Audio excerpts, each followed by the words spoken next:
같이 은혜를 나누기 원합니다. 자, 지난 주일로 새생명 축제가 끝났고 우리 많은 방문자분들 또 이렇게 태신자분들이 초청받아서 또 이렇게 교회에 오셨고 또 처음 나오시기도 하셨습니다. 자, 그래서 또 교회를 이제 계속 다니시기로 작정하시고 등록하신 분도 여러 계십니다. 여러분, 이게 얼마나 소중하고 감사한지 몰라요. 이 영혼들이 너무나 소중해요.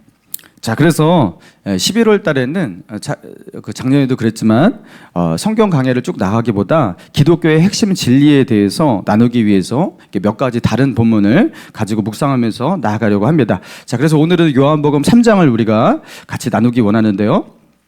자, 오늘 본문에 이 빨간 글씨로 돼 있는 성경은 까만 글씨로 돼 있기도 하고 빨간 글씨로 돼 있기도 하고 색깔이 두 가지로 나눠 있는데, 빨간 글씨로 된 것은 하나님의 직접 하신 말씀이에요.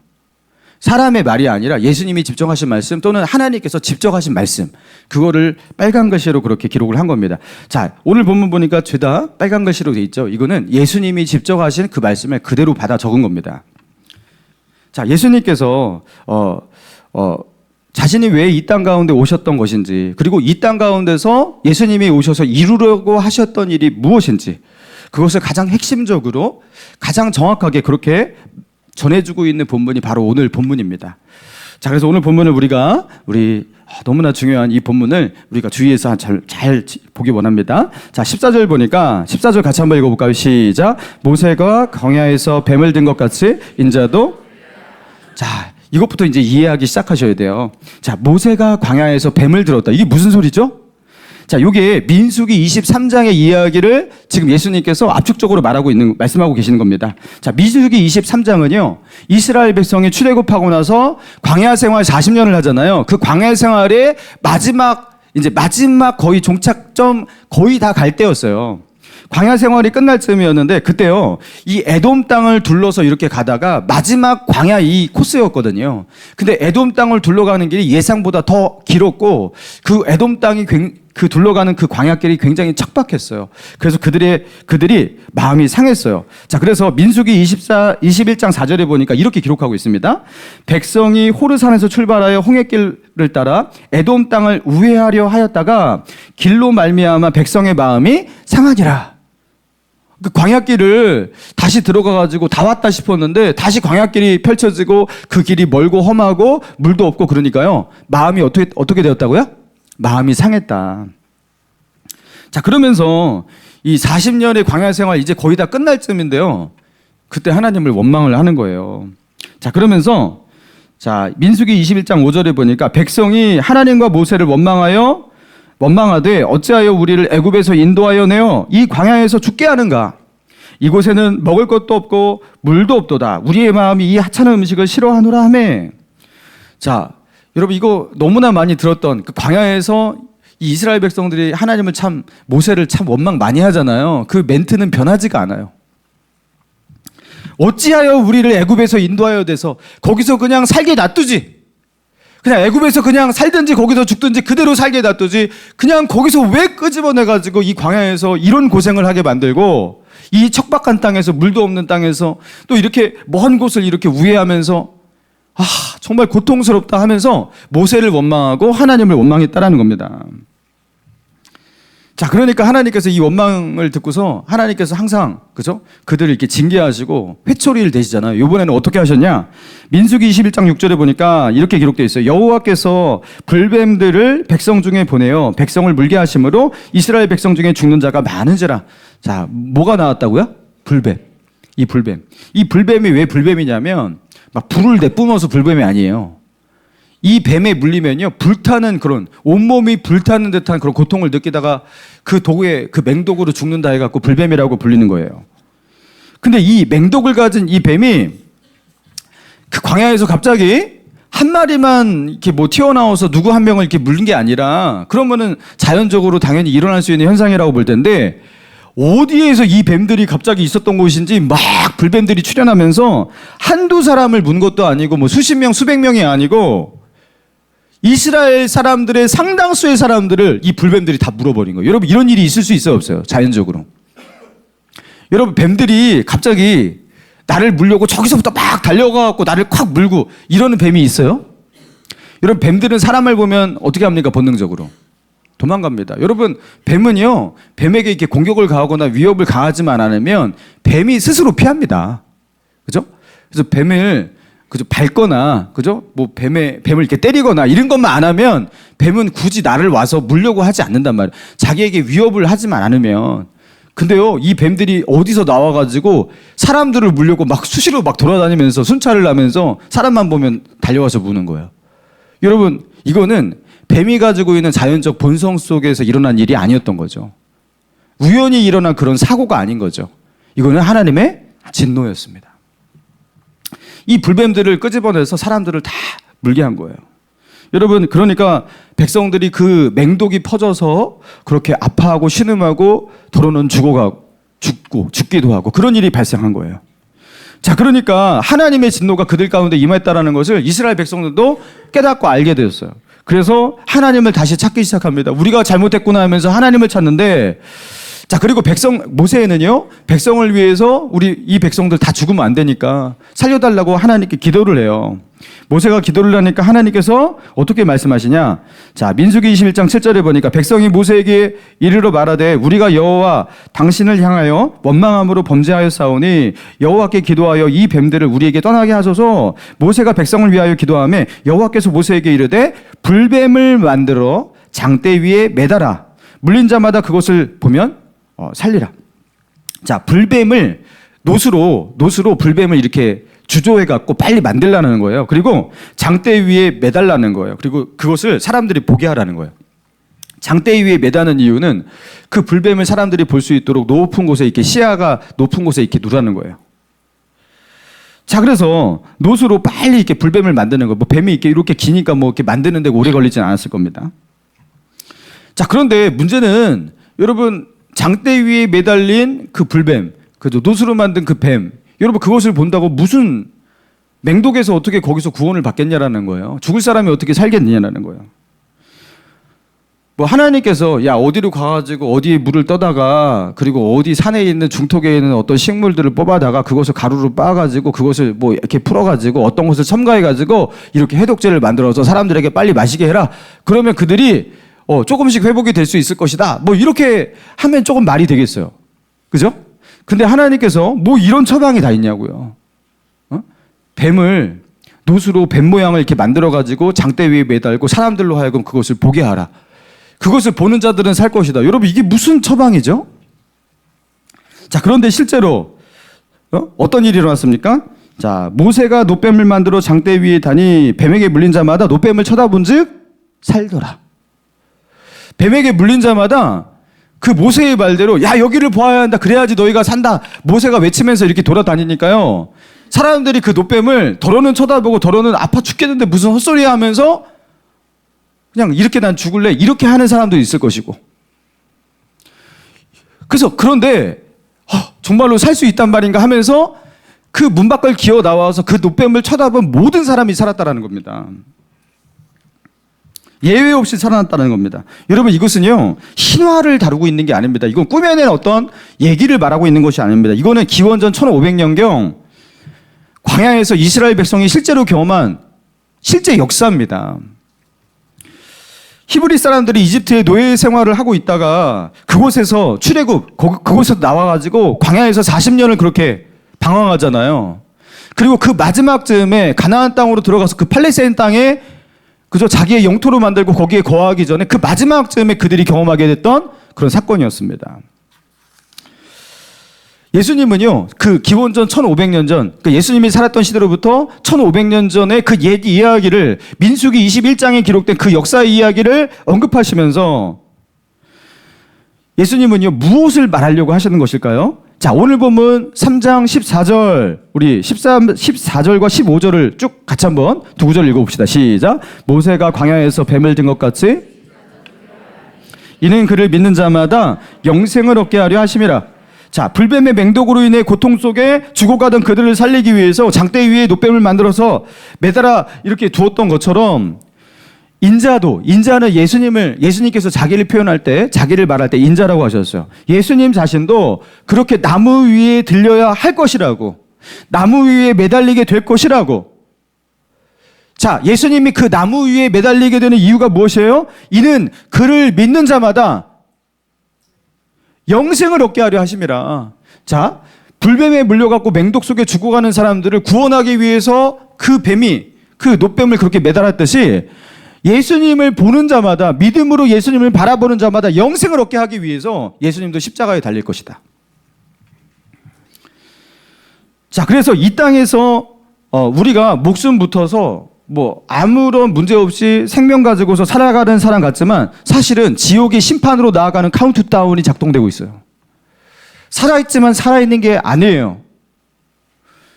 지옥의 영원한 멸망을 향해 나아가는 카운트다운, 여러분 그 속에서 살고 있는 거예요. 살아있지만 죽은 목숨이에요. 자, 그런데 그들을 구원하기 위해서 하나님은 어떤 조치를 하셨냐면요, 예수님을 장대 위에 달기로 하신 겁니다. 예수님을 십자가의 높은 곳에 매달기로 하신 겁니다. 그래서 광야의 불뱀에 물린 자들이 그 맹독에서 죽어가고 있다가도 그 장대 위에 달린 그 놋뱀을 보면 살았듯이, 그죠? 예수님은 영원한 심판과 멸망 속에 살아가고 있는 그 지옥의 심판을 향해서 나아가고 있는 그 사람들을 구원하기 위해서 예수님은 십자가에 높이 달리십니다. 여러분, 예수님은 자신이 어떤 일을 하실 것인지를 말씀하고 있는 거예요. 자, 그리고 그 다음 구절이 정말로 유명하고 중요한 말씀이죠. 16절, 3장 16절 시작. 하나님이 세상을 이처럼 사랑하사 독생자를 주셨으니 이는 그를 믿는 자마다 멸망하지 않고 영생을 얻게 하려 하심이라. 자, 16절 처음에 보니까 하나님이 세상을 어떻게 사랑하셨어요? 이처럼 사랑하사. 여러분, 하나님이 세상을 이처럼 사랑하사, 여러분, 불뱀에 물린 자들, 그들은 하나님을 아까 전에 원망하고 하나님 왜 우리를 이곳에 인도해서 우리를 죽게 하는 거야 하면서 하나님을 향해서 삿대질하면서 악한 하나님, 나쁜 하나님 이랬던 사람들이에요. 그러면 그들을 그냥 이렇게 쓸어버려야 되는 거 아닙니까? 얘네들은 고쳐서 쓸 애들이 아니야 하면서 걔네들은 다 이렇게 하고서 하나님께서 새로운 백성들 일으키시고 이렇게 하시면 되는 거 아닙니까? 근데 하나님이 뭐가 아쉽다고? 그들을 구원하시겠다고 다시 그 장대 위에 그 놋뱀을 달아가지고 쳐다보기만 하면 살게 만드는 그런 하나님의 구원을 베푸셨어요. 그들이 뭐가 사랑스럽다고. 근데 하나님은요, 그들을 구원하기 위해서 하나님의 그런 조치를 하셨어요. 그렇게 하나님께서 긍휼과 자비로 그들의 죄를 용서하고 그들을 구원하기 위해서 그들이 살아날 수 있도록, 그들이 영생을 얻을 수 있도록 그렇게 하셨듯이 하나님은요, 예수님을 통해서 이 땅에 있는 죽어가는 백성들, 지옥의 운명 가운데 있는 자들, 하나님을 배신하고 떠나고 하나님에 대해서 무관심하고 일평생을 하나님을 외면하고 살았던 그 죄 속에 살았던 그 사람들을 구원하시기 위해서 그들을 사랑하사, 이처럼 사랑하사. 이게 왜 사랑하지? 사랑스럽지가 않을 텐데. 근데 왜인지 모르겠지만 하나님은 그들을 사랑하사 어떻게 하셨다고요? 독생자를 우리에게 주셨다.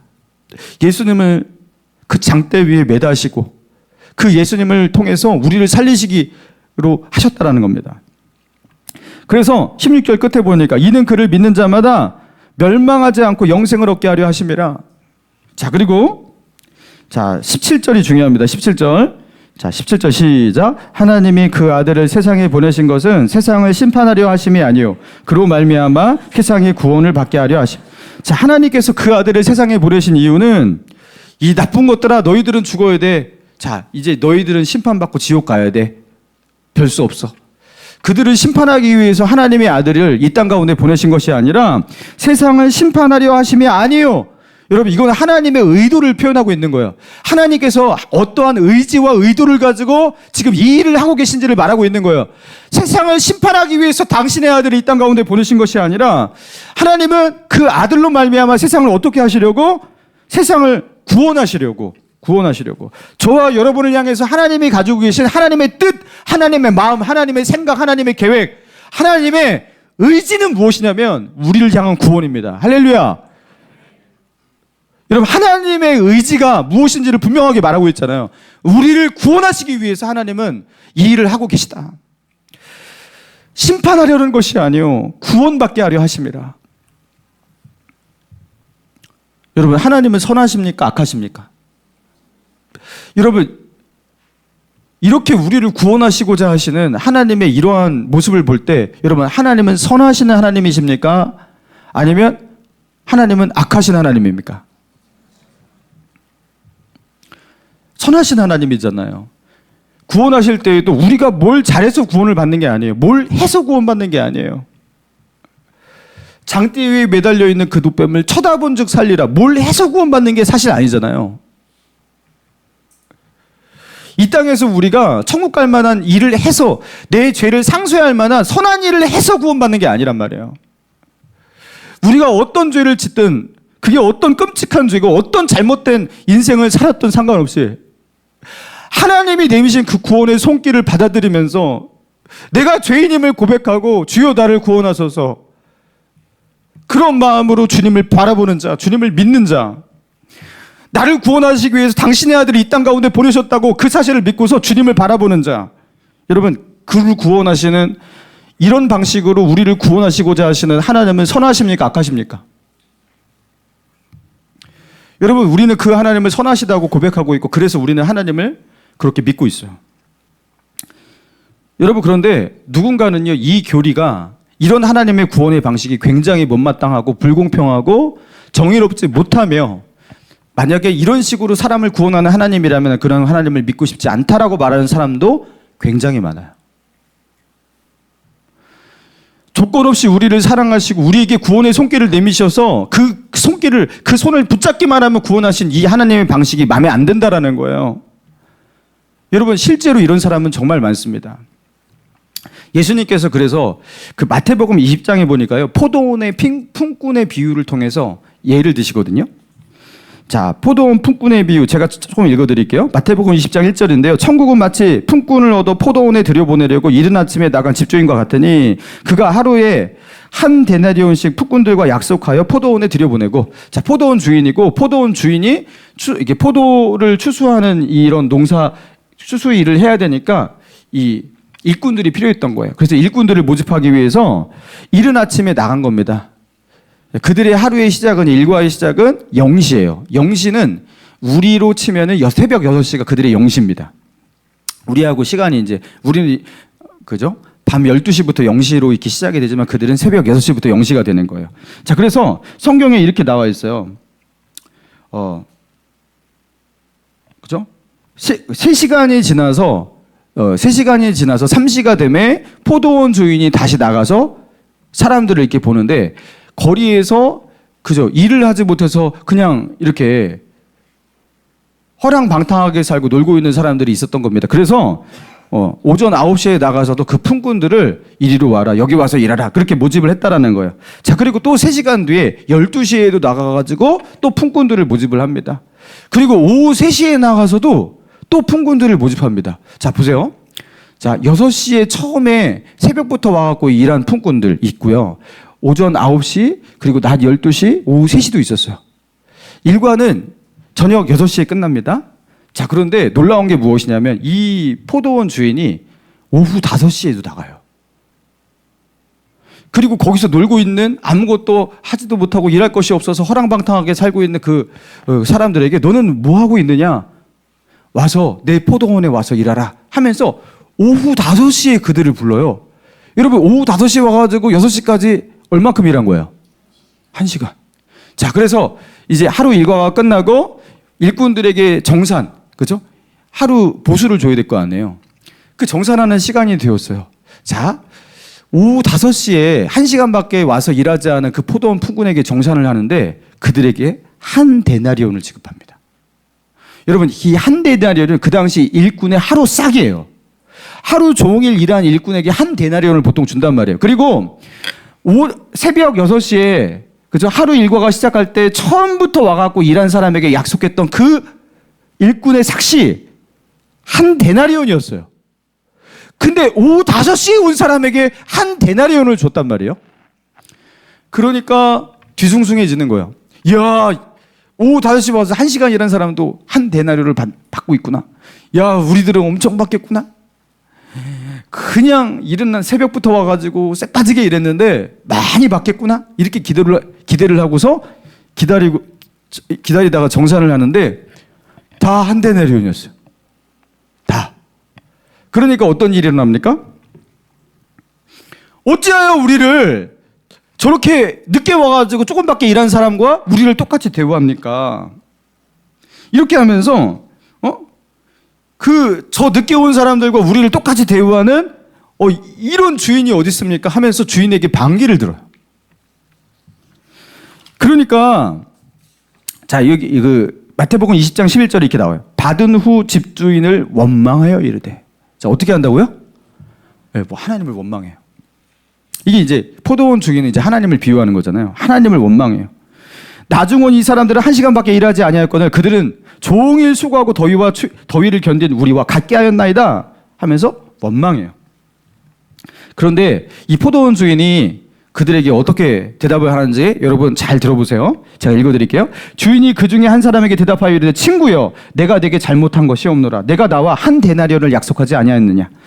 네 것을 가지고 내 것을 가지고 가라. 나중에 온 이 사람에게 너와 같이 주는 것이 나의 뜻이니라. 내 것을 가지고 내 뜻대로 할 것이 아니냐. 내가 선함으로 네가 나를 악하게 보느냐.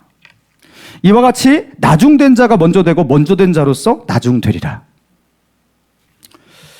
여러분 이게 이 포도원 이 품꾼의 비유가 때로는 우리에게 충격적으로 와닿기도 해요. 여러분 이게 뭘 말하는 거냐면 우리가 가지고 있는 공평함, 우리가 가지고 있는 선과 악의 개념, 그리고 우리가 가지고 있는 정의의 기준, 여러분 그것은요 하나님의 공평하심, 하나님의 선하심, 하나님의 정의, 그것과 결코 일치되지 않는다라는 겁니다. 여러분 하나님의 뜻, 하나님의 선은 무엇입니까? 그 아무도 자기를 불러주지 않고 자기를 원하지 않아요. 그래서 허랑방탕하게 인생을 그렇게 살다가 마지막쯤에 그죠? 그렇게 이 포도원 주인이 불러가지고 겨우 1시간밖에 일할 수 없었던 그들. 그래서 바라는 것도 없어요 사실은. 그냥 내가 1시간 일해가지고 뭘 바라겠어. 그냥 겨우 먹고 저녁 식사를 할 수 있기만 하면 좋겠다. 막 이렇게 소망 갖게 가질 수 없었던 그들인데 그들에게요 한 데나리온을 주는 거예요. 하루 종일 일한 그 값을 주는 거예요. 하루 일당을 그냥 죄다 주는 거예요. 여러분 이게 하나님의 긍휼이고 하나님의 사랑이래요. 근데요 이게 하나님의 긍휼이고 하나님의 사랑인데 옆에서 그것을 지켜본 자들이 뭐라고 말한다고요? 우리는 먼저 와서 일했는데 어떻게 이렇게 하냐고 불만을 터뜨리고 원망을 하고 하나님을 향해서 뭐라고 한다고요? 내가 선함으로 너희는 나를 악하다 하느냐. 하나님의 선하신 그 조치를요 악하다고 평한다라는 겁니다. 여러분 기독교의 대속의 구원, 예수 그리스도의 십자가를 통한 그분을 믿는 자는 구원을 얻으리라. 여러분 이 대속의 구원이 굉장히 불편하고 예수를 믿으면 그냥 다 구원을 받는다고? 알고 그냥 평생 놀고 먹다가 예수만 믿고 천국 가면 되겠네. 그런 종교가 어디 있어? 여러분 많은 사람들이 예수 그리스도를 통해서 우리에게 주시는 값없이 주시는 이 대속의 구원 때문에 예수를 믿지 않는다는 거 아십니까? 여러분 이런 하나님의 하나님을 그리고 성경에서 말하고 있는 이런 하나님은 아주 악하고 매우 불공평하며 이게 전혀 정의롭지 못하고 여러분 그렇게 생각하면서 아까 먼저 초대받아갖고 하루 종일 일한 사람이 결국에는 원망을 터뜨리듯이 불만을 토로하듯이 여러분 하나님을 오히려 악하게 본다라는 거 여러분 아십니까? 하나님은 그들에게 반문하십니다. 내가 선함으로 네가 나를 악하게 보느냐. 여러분 포도는 천국을 의미하죠 사실. 여러분 예수님을 진작에 믿었던 어렸을 때부터 믿었던 모태신앙으로 자랐다가 충성하고 예배를 1000번, 10,000번 넘게 드리고 여기서 헌신 봉사하고 주님을 위해서 살았던 인생 전체를 주님께 드렸던 사람과 그죠? 마지막 자기의 인생이 끝날 즈음에 어떠다가 어떤 사람이 나를 전도해가지고 그죠? 겨우겨우 교회 가서 예수님을 나의 주님으로 고백하고 예수를 믿은 그리고 며칠 뒤에 죽은 그 사람과 가는 천국이 똑같다라는 것. 여기서 너무 화가 난다는 거예요. 이럴 줄 알았으면 진작에 믿지 않았다라는 거예요 나는. 그럼 나도 연락에 놀다가 그죠? 내 마음대로 살다가 나중에 믿고 싶었다라는 거 이럴 줄 알았다면 이런 하나님이 다 있어. 이런 사람이 있다라는 겁니다. 진짜 이런 개념을 가지고서 하나님을 이해하지 못하는 그리스도인도 저는 많이 목격합니다. 이런 뭘 말하는 거냐면 인간이 가지고 있는 사람이 가지고 있는 사람의 정의 개념, 그리고 인간의 선 개념, 그리고 하나님의 정의 개념, 하나님의 선 개념. 여러분 그거는 충돌돼요. 그래서 여러분 인본주의적인 시각을 가지고 우리가 인간이 가지고 있는 공평과 정의의 시각을 가지고 하나님을 진단하기 시작하면 여러분 충돌돼요. 그래서 하나님의 선, 하나님의 정의에 나를 굴복시켜야 되는 겁니다. 하나님은 우리에게 그거에 대해서 그죠? 야, 우리를 막 설득하면서 제발 이해해줘 이러는 게 아니에요. 선과 악의 기준을 나로 삼고 나의 생각으로 삼고 나의 마음속에서 내가 이해할 수 있는 수준으로 삼고 여러분 이런 식으로 하나님을 이해할 때 그게 선악과예요. 선악과를 먹은 자의 삶이에요. 그게 자기가 선악을 알고 있는 겁니다. 여러분 근데 그 선악의 기준은 사실 누구밖에 없는 거예요? 이 세상을 창조하시고 이 세상을 만드시고 우리를 만드신 하나님만이 선이신 겁니다. 그래서 하나님의 선에 하나님의 기준에 굴복하지 않는 이 사람들, 먼저 된 자가 나중되고 나중된 자는 먼저 되리라, 이런 일이 일어난다라는 겁니다. 사랑하는 성도 여러분, 하나님은요 나의 선, 나의 정의, 나의 기준으로 그렇게 하나님을 해석하고 하나님을 맞추고, 그래서 결국에 하나님 이해 안 돼, 하나님에겐 오류가 있어, 하나님 잘못됐어, 하나님 악하신 거 아니야? 여러분 이렇게 되는 거예요. 여러분 그런데 이거는요 사실 우리의 삶 속에서도 이런 일들이 일어나요. 자, 이게 무엇과 같냐면 여러분 부모가 자식을 대하는 마음이 있어요. 그죠? 부모가 자식을 대하는 마음이 있고 자식끼리, 형제를 대하는 마음이 있어요. 자, 피를 나는 가족들이에요. 그렇지만 자, 부모는 자식을 대하는 마음을 가지고서 자식을 대하는 자기만의 어떤 공평이 있습니다. 근데 자녀들끼리, 형제를 대하는 자기들끼리의 공평의 개념이 있습니다. 자, 부모는 어떻게 합니까? 아픈 자식이 늘 생각이 나고요. 자기 앞가림 못하고 책임도 못 지고 그런 자식이 불쌍하고요. 그런 자식이 마음에 걸린단 말이에요. 그죠? 물론 안 그러는 부모도 있어요. 그렇죠? 냉정한 부모님도 있긴 있어요. 그렇지만 보통 부모님을 말할 때 부모님은 좀 자기 앞가림도 못하고 맨날 뭐 돈 달라고 하고 그러면서 맨날 뭐 어렵다고 하고 그런 자식이 늘 생각이 납니다. 도와주기도 하고요. 근데 옆에서 그것을 못마땅하게 여기는 자식이 있죠. 재구실 잘하고 앞가림도 잘하고 잘 살고 있는 자식이 왜 쟤를 도와주냐고, 부모님은 쟤만 사랑한다고 공평하지 않다고 하면서 옆에서 화를 내요. 여러분 이게요, 이 정의와 이 공평, 이 선, 이 사랑이 일치할 수 있다고 생각하십니까? 부모가 가지고 있는 부모의 선과 이 자녀가 가지고 있는 자녀의 선의 개념이 일치할 수 있는 방법이 있다고 생각하십니까? 여러분 하나님께서 이 세상을 바라보실 때 그 하나님의 사랑의 눈으로 그 자애로움, 그 부모 되신 우리를 창조하신 하나님의 그 공평과 진리, 그 사랑을 가지고 우리를 대하시는 그 기준과 우리 이 땅에 있는 이 죄인들을 바라보는 이 기준이 일치할 수 있다고 생각하십니까?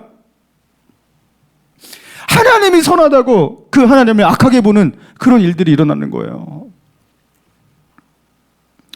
사랑하는 성도 여러분, 그 남을 이렇게 볼 게 아닌 거예요. 여러분 나를 향해서 나를 바라보시고 나를 사랑하시는 그 하나님께 집중하시기 바랍니다. 나를 불쌍히 여기시고 나를 용서하시고 나에게 자격 없는 나에게, 그죠? 구원을 베풀어 주시는 그 하나님의 사랑과 은혜. 여러분 내 삶 속에는요 다른 사람들이 가진 것, 가지지 못한 게 분명히 있어요. 그죠? 다른 사람은 이렇게 많이 누리고 있는데 나는 누리지 못하는 것들이 있어요. 다른 사람들은 너무나 당연하게 기본적으로 모든 사람들이 가지고 취하고 누리고 있는 그것을 나는 그것조차도 가지지 못해서 참으로 때로는 힘들고 어려운 삶을 살아가는 사람들도 있고 그렇습니다. 자, 그러나 그럼에도 불구하고 하나님은 왜 공평하지 않으십니까? 하나님 못하시는 거 뭐 하는 겁니까? 우리가 이렇게 하나님 앞에 타박하고 이렇게 하나님 앞에 말할 게 아니라는 거예요. 왜입니까? 왜입니까? 여러분 그 이유가 무엇입니까? 우리가 그렇게 말할 수 없는 이유. 자, 로마서 5장 8절. 여러분 이거 오늘 소그룹 목장 모임 때도 나누실 건데요. 제가 읽어드릴게요. 우리가 아직 죄인 되었을 때 그리스도께서 우리를 위하여 죽으심으로 하나님께서 우리에 대한 자기의 사랑을 확증하셨느니라. 자, 우리가 아직 죄인 되었을 때 그리스도께서 우리를 위하여 죽으심으로 하나님은 어떻게 하셨다? 하나님이 우리를 얼마나 어떻게 사랑하시는지를 우리에게 더 이상의 증거가 필요 없는 확증을 주셨다. 할렐루야. 하나님은 나를 사랑하시는 최대치를 이미 다 표현하셨고 최대의 것을 주셨다라는 거예요. 여러분, 하나님 나에게 이 정도 주셔서는 부족합니다. 더 큰 것을 주셔야죠. 더 큰 것이 무엇이냐 얘야. 내가 내 아들을 너에게 주었는데 내가 너에게 줄 수 있는 더 큰 것은 도대체 무엇이냐? 내가 너에게 표현할 수 있는 내가 할 수 있는 최고의 것을 표현하고 사랑했는데 나는 무엇을 너에게 더 주어야 하느냐? 여러분, 하나님은 그렇게 물으신다라는 거예요. 근데 우리는 그 하나님이 주신 우리에게 주신 그 사랑의 확증을 붙잡지 못하고 다른 사람을 보면서 저 사람은 초코파이 5개 가지고 있어. 난 1개인데. 이러고 있잖아요. 이러고 있다라는 겁니다. 하나님이 선하시기 때문에 그 선하신 하나님을 악하다 말하기도 한다라는 겁니다. 여러분, 세상 그 베이직 트러스트라고 기초적 신뢰감. 여러분, 이게 굉장히 중요하다고 합니다. 자, 제가 적어놓은 그 심리학 어떤 책인데요. 제가 한번 읽어드릴게요. 세상과 사람들에 대한 기본적인 믿음, 즉 베이직 트러스트는 3살 이전 엄마와의 관계에서 시작이 된다. 아기는 처음에 엄마의 뱃속만이 자기가 아는 세상이 전부였다. 그러나 태어나 보니 신기하고 낯선 것이 너무나 많다. 아기는 호기심에 그것을 만져보고 맛을 보고 촉감을 느껴보고 귀를 기울이고 말을 걸어보기도 한다. 그러다 어느 순간 겁이 나 주위를 둘러보며 엄마를 찾는다. 그때 엄마가 웃으며 자기를 보고 있으면 안심하게 된다. 그런 일이 반복되면 아이는 엄마에 대한 기본적인 신뢰를 갖게 된다. 그래서 엄마가 잠깐 안 보여도 엄마가 곧 돌아올 것이라는 믿음을 갖고 마음 놓고 낯선 세상을 탐험한다. 이게 베이직 트러스트가 어떤 식으로 우리 안에 들어오는지, 기초적 신뢰감이라는 것이 어떤 식으로 우리가 형성이 되는지를 말하고 있는 거예요. 자, 그러면서 계속 읽어드리겠습니다.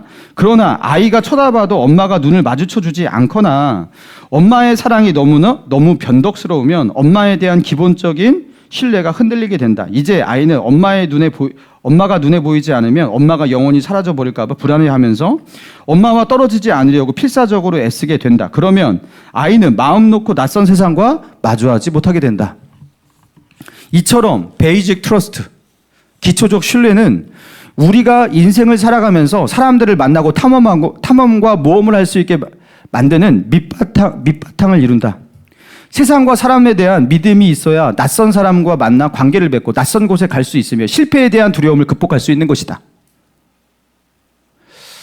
여러분, 그냥 가만히 있어도 불안하신 분 있죠? 그러니까 불안해야 할 일과 굳이 걱정하지 않아도 될 일인데 이상하게 불안해요, 그냥. 누군가를 대할 때 그 사람을 만나는 만남이 두려워요. 부담스러워요. 그죠? 그리고 새로운 일에 도전할 때 그것도 뭔가 불안해요. 안 될 것 같고. 자꾸 염려가 돼요. 근데 이런 긴장과 염려라는 것은 우리 안에 당연히 있기 마련인데 그 수치가 정도를 벗어난 수치를 말하는 거예요. 아, 그래도 잘 될 거야. 저 사람은 좋은 사람일 거야. 그렇게 큰 문제 일어나지 않을 거야. 이게 이제 기초적 신뢰 속에서 이런 생각을 가지고서 앞을 내디디며 나아갈 수 있거든요. 근데 그 기초적 신뢰가 세상을 향해서 그렇게 나가지 않는 거예요. 사람들을 향해서도 그렇게 되지가 않는 거예요. 여러분, 그래서 이 기초적 신뢰의 결여를 한 사람은요, 어떤 사람과 협업해서 일을 하는 것이 굉장히 어렵다고 합니다. 그리고 그 협업 속에서 실패하거나 배신을 당하는 일을 우리는 경험하게 되잖아요. 그죠? 자, 그런데 그것을 한 번만 경험해도 다시는 다른 사람을 신뢰하는 곳으로 가지 않아요. 그래서 그 자리에 그냥 머물게 되고 후퇴하게 되는 겁니다. 그러나 기초적 신뢰감을 가진 사람은요, 설령 그 사람이 배신을 하고, 그죠? 그 사람이 뭐 잘못을 하고 자기가 또 실수를 하고 무너지고 실패를 한다 하더라도 그래도 그때는 그랬지만 지금은 다를 수 있어. 그 사람이 그런 거지 이 사람은 다를 수 있어. 사람은 절대 믿으면 안 돼. 내가 한번 속아봐서 알아. 이게 아니라 이런 신뢰감을 가지고 다시 하는 거예요. 거기서 또 무너지면 다시 신뢰감을 가지고 다시 또 덤비는 거예요. 여러분, 그러면서 기초적 신뢰감을 가지고 있는 사람은 결국에 잘 될 수밖에 없대요. 결국에.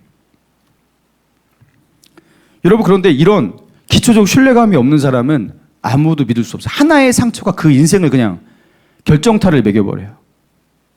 한 번의 배신이 그 사람의 인생에 깊은 자국을 남기고 다시는 사람을 신뢰하지 못하게 만들어요. 도전하지 못하게 만들어요. 그래서 아무도 믿을 수 없는 세상을 그렇게 고독하게 살아가는 겁니다. 여러분, 하나님께서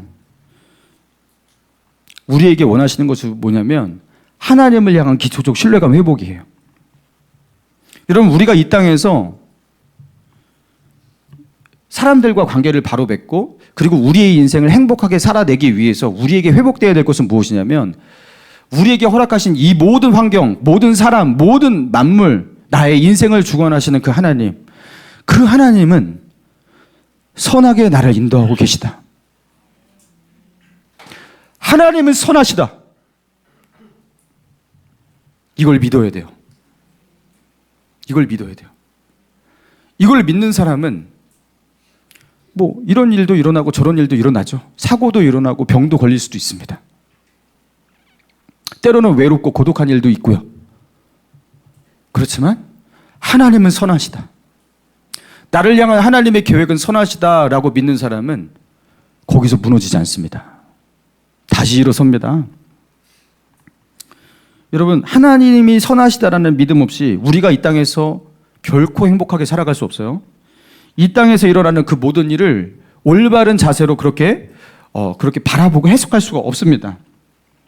세상이 아름다운데요. 아름답다고 해석하고 아름답다고 느껴야 할 때 아름답다고 그렇게 바라보질 못해요. 감사해야 할 때거든요. 감사할 수가 없어요. 그리고 이 상황 속에서는 믿음으로 하나님의 은혜와 그 역사를 찬양하며 하나님을 찬양하고 기뻐해야 될 거거든요. 근데 하나님 나에게 왜 이 정도밖에 안 하냐고 아직도 부족하다고 하면서 하나님을 원망해요. 지금은 웃어야 할 때고 기뻐해야 할 때거든요. 근데 울고 탄식하고 앉아 있고요. 짜증내고 슬퍼하고 있고요. 여러분, 이게요 전혀 세상을 하나님께서 다스리고 있는 이 세상을 올바로 해석하고 마주하며 살아갈 수가 없는 거예요. 여러분, 기초적 신뢰가 무너진 사람, 영적인 기초적인 신뢰가 무너진 사람은요 인생이 그래요. 그러니까 굉장히 세상 다 그렇지 뭐, 인간이 다 그렇지 뭐, 그냥 체념하듯 살아갑니다. 부정적인 시각 속에. 여러분, 하나님을 향한, 하나님이 다스리고 있는 이 세상을 향한, 하나님의 통치를 향한 여러분 기초적 신뢰가 회복되시기 바랍니다. 여러분, 하나님께서 에덴 동산에 있는 모든 것을 다 허락하시면서 임의로 먹을 수 있게 하셨어요. 아담과 하와는 모든 것을 취할 수 있었습니다. 그러나 그들이 취할 수 없는 단 하나가 있었어요. 그게 무엇입니까? 에덴 동산 중앙에 놓여 있는 선악을 알게 하는 나무였어요. 자, 너희가 모든 것은 임의로 먹을 수 있지만 선악을 알게 하는 나무의 열매는 먹을 수 없다. 그것을 먹으면 어떻게 되리라? 정녕 반드시 죽으리라. 하나님께서 그렇게 말씀하시고 경고하셨어요. 하나님의 금지 명령은 그거 단 하나였어요. 그리고 그것을 어겼을 때 그 결과는 죽음이라고. 아담과 하와가 죽음의 의미를 뭔지 몰랐던 게 아닙니다. 그러면서 그렇게 말씀하셨단 말이에요. 여러분, 그런데 어느 날 하와에게 누가 나타납니까? 뱀이 나타납니다.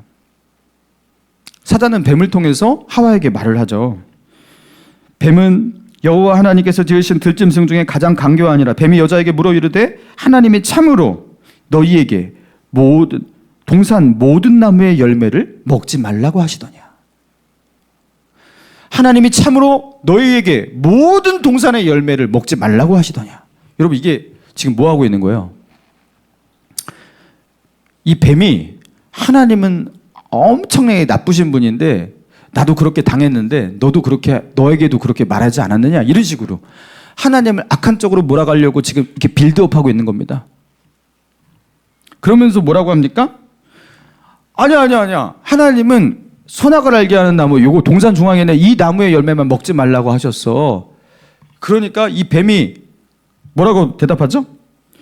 너희가 그것을 먹는 날에 결코 죽지 아니하리라. 너희 눈이 밝아져서 하나님과 같이 되어 선악을 분별하게 될 줄을 하나님이 아시기 때문이다. 하나님은 너희가 그것을 먹는 날에 하나님처럼 눈이 밝아져가지고 선악을 아는 것에 하나님과 동등한 위치로 니네가 올라서게 될 것을 하나님이 아시기 때문에 하나님께서 너희를 밟기 위해서 그렇게 그것을 못 먹게 하는 것이다.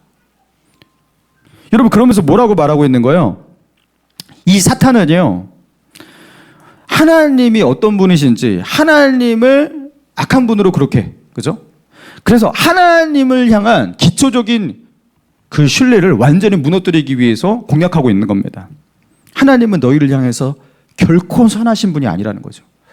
그분은 너희를 향해서 결코 선한 분이 아니에요. 그 명령도 결코 정의롭고 선한 것이 아니라는 거죠. 너희를 시기하기 때문이라는 거. 너희를 결코 위하는 것이 아니기 때문이라는 거죠. 여러분, 사단의 이 공격은요, 적중을 합니다. 여러분, 그 공격에 먹혀 들어갑니다. 아담과 하와에게요, 이 기초적인 하나님을 향한 신뢰가 완전히 흔들리고 무너져 버렸습니다. 선악과를 먹어 버렸습니다. 사단은 이렇게 공략을 하는 거예요.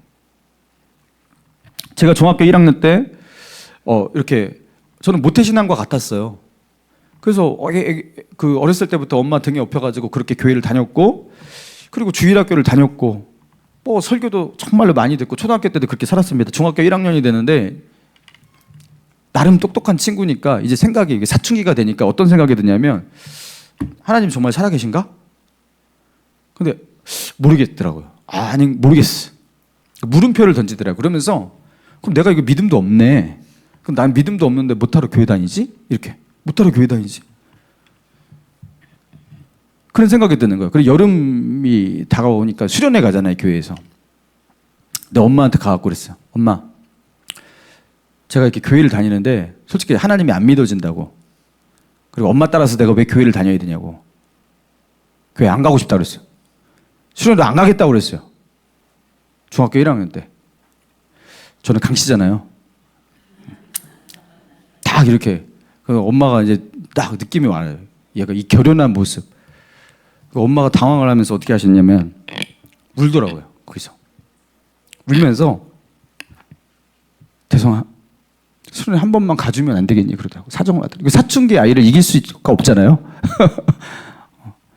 한 번만 가주면 안 돼. 하면서 막 우는데 그냥 눈물이 그냥 막 떨어져요. 그냥. 그래서 와, 징하다. 그래서 이건 가져야겠다. 그래서 가져야겠다. 그래서 가줬어요. 그 수련회. 수련회 갔는데 이제 2박 3일 동안 이제 거기서 막 하잖아요. 근데 저는 그랬어요. 마지막이다. 난 여기서 이게 마지막이다. 마지막으로 난 이제 이렇게 마지막 종교 행위를 하고 여기서 떠날 것이다. 마지막 예배를 드리는데 제가 순간 그런 생각이 들더라고요. 저희 어머니는 체험이 굉장히 많으십니다. 뭐 별걸 다 보고, 뭐 병도 많이 고치고, 뭐 하나님의 기적 이런 것도 많이 체험했어요. 그래서 저는 신이 있고 하나님이 있다는 정도는 어느 정도 알았거든요. 근데 하나님의 내 앞에 한 번도 나타난 적이 없는 거예요. 내 눈으로 하나님을 경험적으로 그렇게 검증한 적이 없는 거예요. 그러니까 나는 못 믿겠다 이거였거든요. 안 믿겠다. 하나님 내 앞에 한 번만 나타나 달라고 내가 몇 번이나 기도했냐고. 내 앞에 그냥 한 번만 1초만 나타나달라고 기도했는데 근데 하나님이 그거 안 들으셨다고. 하나님께서 안 들으셨다고. 나는 분명히 요구했고 하나님은 그거를 안 들었다고. 그러니까 협상 결렬. 나는 떠난다. 이거였거든요. 근데 하나님께서 안 들어두시고 내가 이렇게 하고서 예수님을 안 믿었고 하나님 안 믿었다 그래가지고 나중에 나 지옥 보낼 거죠. 딱 보니까 이게 하나님의 그게 나를 이렇게 해갖고 결국에 지옥 보내는 게 이게 결론이겠더라고요. 그래서 와, 이렇게 해놓고 나를 천국 안 보내고 지옥 보낸다라는 게 너무 화가 났다. 순간 와, 이런 하나님이 어디서, 이 나쁜 하나님이 아니 내가 한 번만 나타날 때는 안 나타났다가 그리고 네가 예수를 안 믿었다고 지옥 보내는 이 나쁜 하나님이 어딨냐고. 그래서 하나님 진짜 너무하시다고. 세상에 하나님이 어떻게 그러시냐고. 와, 화난다고 열받는다고 진짜 억울하다고. 그러면서 누가 뭐 하나님을 안 믿겠다고 그랬냐고. 한 번만 번만 나타나 달라고, 내 눈에 한 번만 하나님 보이라고, 난 하나님이다 이렇게 하시든지, 한 번만 1초만이라도 그렇게 하면 믿겠다고 했는데 그걸 안 나타나셔놓고 나를 이렇게 내팽기쳐? 그랬단 말이에요. 제가 여러분 중학교 1학년 때 굉장히 당돌하죠. 근데 제가 그러고 있는데 제 앞에 예수님이, 근데 그 예수님인지도 몰랐어요. 십자가에 달려있는 누군가가 앞에 선하게 있는데 그게 환상인지 뭔지 모르겠어요. 그 예수님이 그 십자가에 달려있는 한 분이 저 앞에 계시는 거예요. 나는 하나님을 보여달라고 그랬는데 십자가에 달려있는 누군가가 앞에 있더라고요. 근데 그 십자가 너무 끔찍해서 앞을 볼 수가 없었어요. 그때 제가 성경을 많이 들었잖아요. 설교도 많이 듣고. 여러분 세상에 십자가에 달린 그분이 누군지 저는 이제 알잖아요. 그게 하나님의 아들 예수라는 것. 근데 그 십자가에서 한없는 고통을 당하고 있는데 거기서 왜 그 고통을 당하고 있는지에 대해서 그 이유를 제가 거기서 알아줬어요. 그 끔찍한 고통의 십자가가 바로 나 때문이라는 것이 거기서 깨달아졌어요.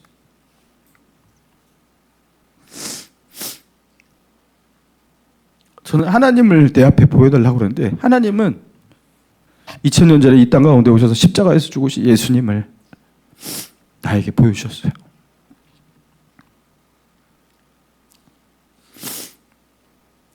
좀 전까지 뭐 이런 하나님이 다 있냐고.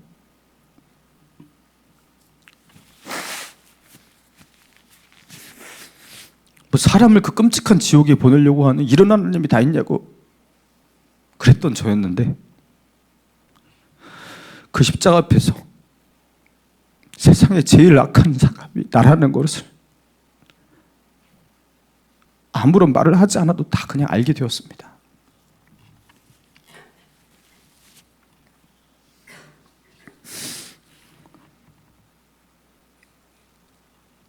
그때 하나님께서 나를 향해 가지고 계신 그 마음, 그게 결코 심판이 아니었어요. 지옥도 아니고 나를 버리려고 하시는 것도 아니었어요. 예수님은 그 십자가에 매달려서 늘 저를 부르고 있었습니다. 자기 아들을 내어주시기까지 자기의 모든 것을 내던져서 나를 사랑하신 하나님의 사랑과 긍휼, 여러분 그거였어요.